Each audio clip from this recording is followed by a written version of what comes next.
Bueno, vamos a pasar a la unidad 4 y 5. Vamos a hacerlas en un mismo video porque, bueno, la 4 es cortita. Y vamos a tener que remontarnos al libro primero del código porque tenemos que hablar de la capacidad. Y la capacidad se toca en el código a partir del artículo 22, cuando nos dice que toda persona humana goza de la aptitud para ser titular de derechos y de deberes jurídicos. La ley puede privar o limitar esta capacidad respecto de hechos, simples actos o actos jurídicos determinados. También nos dice que toda persona humana puede ejercer por sí misma sus derechos, excepto las limitaciones expresamente previstas en el código. Son incapaces de ejercicio la persona por nacer, la persona que no cuenta con la edad y el grado de madurez suficiente, y la persona declarada incapaz por sentencia judicial, en la extensión dispuesta.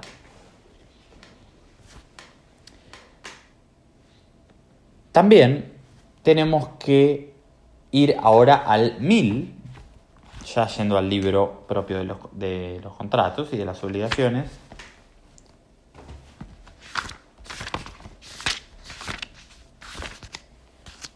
Porque en el 1000 nos va a hablar de los efectos de la nulidad del contrato.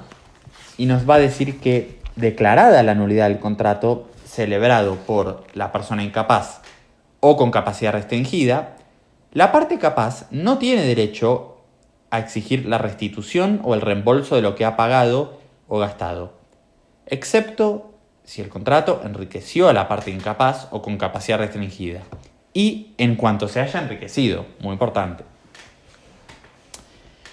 Inhabilidades para contratar.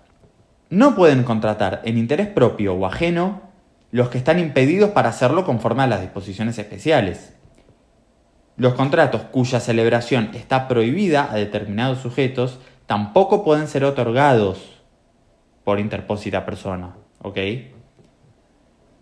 No pueden contratar en interés propio a los funcionarios públicos respecto de bienes de cuya administración o enajenación están o han estado encargados.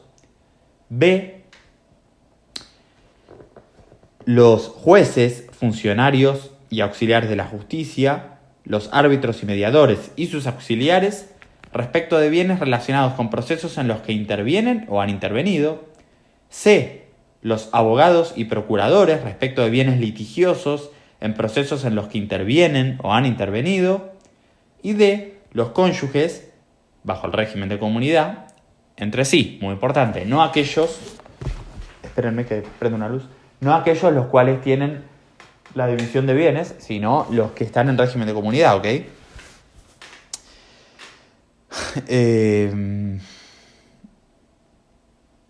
Me perdí. Sí. Y bueno, también es interesante que los albaceas que no son herederos no pueden celebrar contrato de compraventa sobre los bienes de las testamentarias que estén a su cargo. Bien. Vamos a ir a la causa del acto jurídico, que esto está en la parte general, si se acuerdan bien, en el 281. Y el código la define como el fin inmediato autorizado por el ordenamiento jurídico que ha sido determinante de la voluntad. Y agrega, también integran la causa los motivos exteriorizados cuando sean lícitos y hayan sido incorporados al acto en forma expresa o tácitamente si son esenciales para ambas partes. Aunque la causa no esté expresada en el acto, se presume que existe, mientras no se pruebe lo contrario. El acto es válido, aunque la causa expresada sea falsa si se funda en otra causa verdadera. Por último, acto abstracto. La inexistencia, falsedad o ilicitud de la causa no son discutibles en el acto abstracto, mientras no se haya cumplido.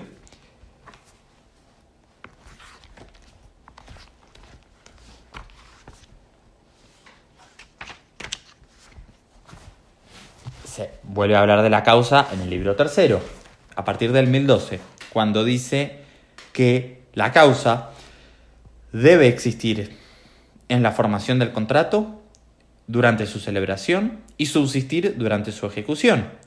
La falta de causa da lugar, según sean los casos, a la nulidad, adecuación o extinción contractual. El contrato es nulo cuando a. Su causa es contraria a la moral, al orden público o a las buenas costumbres. b. Ambas partes lo han concluido por un motivo ilícito o inmoral común. Si solo una de ellas ha obrado por un motivo ilícito o inmoral, no tiene derecho a invocar el contrato frente a la otra, pero esta otra puede reclamar lo que ha dado, sin obligación, por supuesto, de cumplir lo que ha ofrecido. Y nos tenemos que meter ahora a la parte que no está en el código, que es doctrina, historia y debates. En primer lugar, tenemos que entender que para la doctrina clásica, la capacidad era un elemento más del contrato. Hoy, la doctrina moderna aclara que la capacidad y la forma no son elementos internos, sino que son presupuestos de validez extrínsecos. Es decir, son condiciones previas referidas al sujeto que la ley exige para que el consentimiento nazca sano. Diferencia entre incapacidad de ejercicio e inhabilidades. La incapacidad de ejercicio protege a la misma persona, por ejemplo, un menor de edad o una persona con una alteración mental.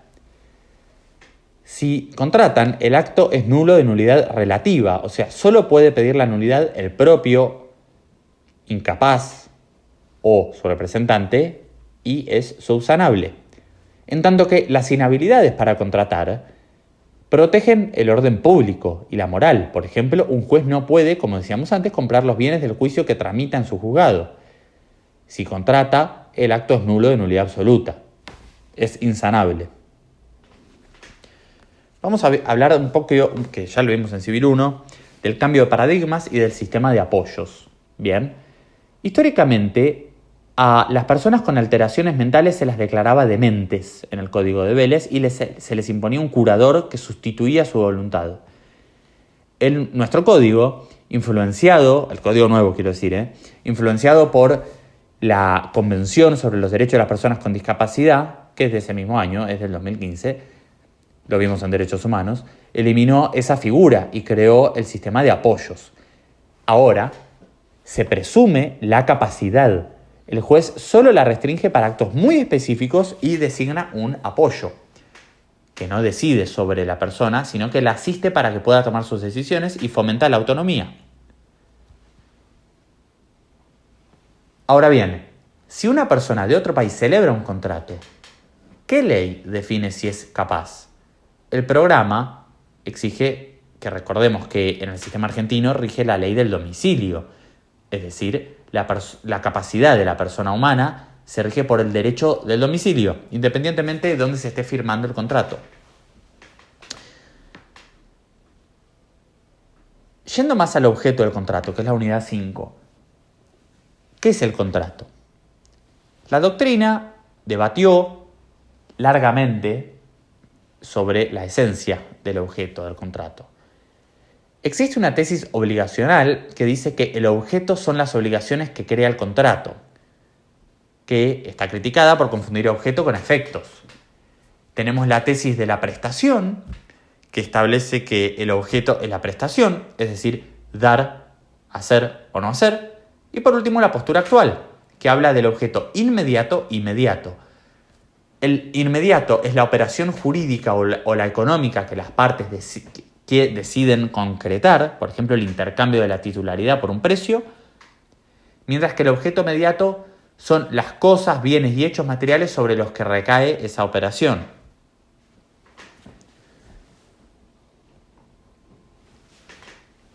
Yendo a la energía, a las fuerzas naturales y a las universalidades, tenemos que saber que el Código de Vélez no consideraba a la energía eléctrica como una cosa originariamente, lo que generaba problemas penales para castigar a quienes se colgaban de la luz, básicamente.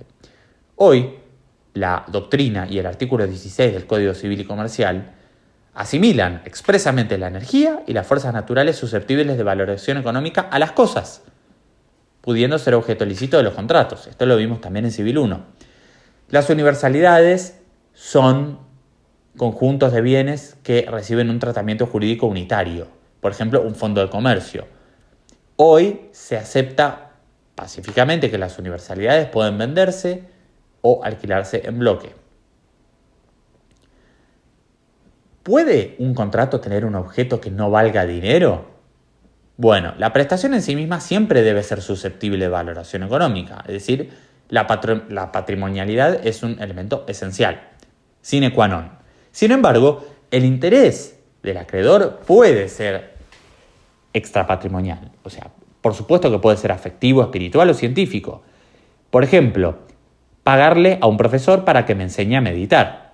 La prestación, la clase por dinero es patrimonial, pero mi interés es espiritual y es, por consiguiente, extrapatrimonial.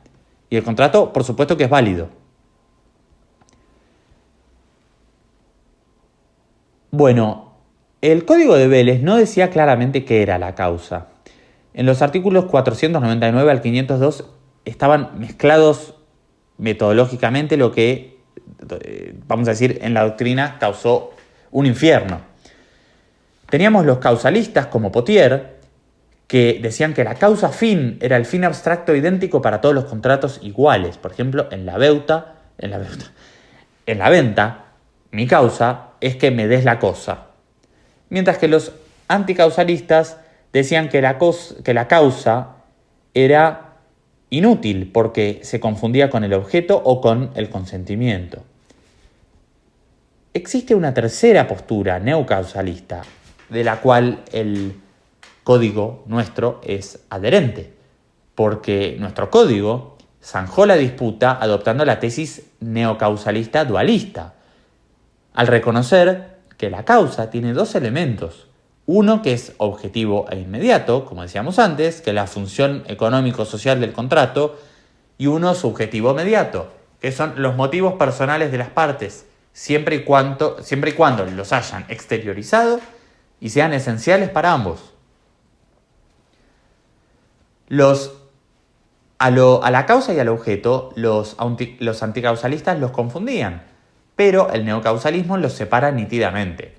El objeto responde a la pregunta ¿qué se debe? Es decir, la prestación. La causa responde a por qué y para qué. ¿Ok?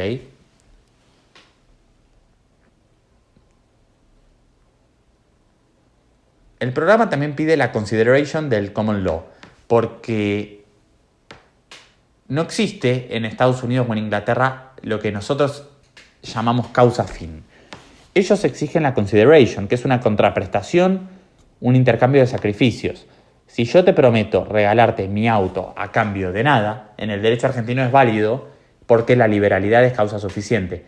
En el common law no te obliga porque no hay consideration, salvo que lo hagas mediante rituales hiperformales como por ejemplo el deed.